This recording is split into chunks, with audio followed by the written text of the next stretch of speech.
మన మర్రి golden diamonds లో మీరు కొనే ఆభరణాలపై నో జీఎస్టీ, కేవలం 1% నుండి 11% వరకు మాత్రమే గల VA, ఆపై జీరో మేకింగ్ ఛార్జెస్ ఇంకా నో జీఎస్టీ. మర్రి గోల్డెన్ డైమండ్స్.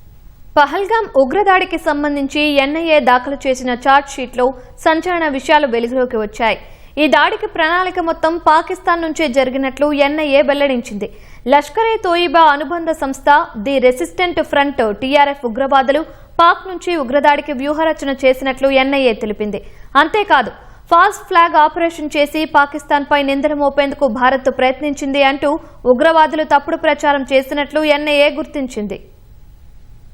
పహల్గాం ఉగ్రదాడికి సంబంధించి కీలక విషయాలను వెల్లడిస్తూ జాతీయ దర్యాప్తు సంస్థ ఎన్ఐఏ ఛార్జిషీట్ దాఖలు చేసింది. గతేడాది ఏప్రిల్లో 26 మందిని బలిగొన్న ఉగ్రదాడికి మొత్తం ప్రణాళికలు పాకిస్తాన్ నుంచే జరిగినట్లు పక్కా ఆధారాలతో ఎన్ఐఏ బయటపెట్టింది. అయితే ప్రపంచాన్ని తప్పుదోవ పట్టించేందుకు భారత్ ఫాల్స్ ఫ్లాగ్ ఆపరేషన్ చేసిందనే అవాస్తవాలను పాక్ ఉగ్రవాదులు ప్రచారం చేశారని ఎన్ఐఏ తెలిపింది. లష్కరే తోయిబా LGT అనుబంధ ఉగ్ర సంస్థ ది రెసిస్టెన్స్ ఫ్రంట్ TRF కు చెందిన ఉగ్రవాది సైఫుల్లా అలియాస్ సాజిద్ జట్ ఈ ఉగ్రదాడికి కీలక సూత్రధారిగా పేర్కొంది. లాహోర్ కేంద్రంగా సైఫుల్లా ఉగ్రదాడికి ప్రణాళికలు చేసినట్లు వివరించింది. ఏప్రిల్ 15, 16 తేదీల్లో సైఫుల్లా ఆదేశాల మేరకు ఉగ్రవాదులు ఫైజల్, హబీబ్, హంజా, బైసరన్ లోయ సహా దాని చుట్టుపక్కల ప్రాంతాల్లో రెక్కి నిర్వహించారు. అక్కడి భద్రతా ఏర్పాట్లు, పర్యాటకుల కదలికలను పరిశీలించారు. దాడి జరిగిన రోజు సైఫుల్లా లాహోర్ నుంచి ఉగ్రవాదులతో నిరంతరం సంప్రదింపులు జరుపుతూ వారిని కోఆర్డినేట్ చేశాడు. ఈ ఉగ్రవాదులకు పర్వైజ్ అహ్మద్, బషీర్ అహ్మద్ జోథర్ అనే ఇద్దరు స్థానికులు సాయం అందించినట్లు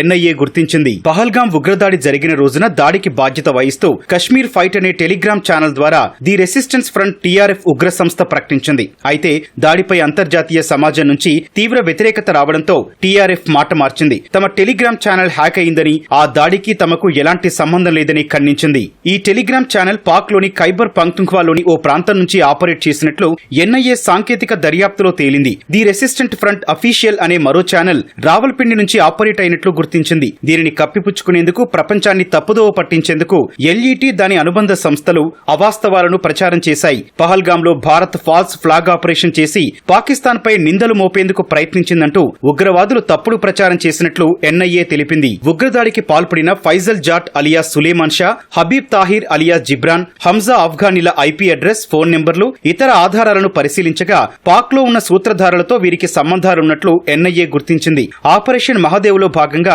ఈ ముగ్గురు ఉగ్రవాదులను భారత దళాలు మట్టుబెట్టాయి. వారి నుంచి 2 మొబైల్ ఫోన్లను స్వాధీనం చేసుకోగా అవి పాక్ లోనే కొనుగోలు చేసినట్లు విచారణలో తేలింది. అందులో ఒకటి లాహోర్ లోని ఒక చిరునామాకు ఆన్లైన్ లో కొనుగోలు చేయగా మరొకటి కరాచీలో కొనుగోలు చేసినట్లు గుర్తించింది. ఉగ్రదాడి కీలక సూత్రధారి సైఫుల్లా ఇప్పుడు భారత్ మోస్ట్ వాంటెడ్ టెర్రరిస్టుల్లో ఒకడని ఎన్ఐఏ తెలిపింది. ప్రస్తుతం పాకిస్తాన్ లోని రహస్య ప్రదేశంలో దాక్కున్న అతడు జమ్మూ కశ్మీర్ లో మళ్లీ ఉగ్రదాడులకు ప్రణాళికలు రచిస్తున్నట్లు హెచ్చరించింది.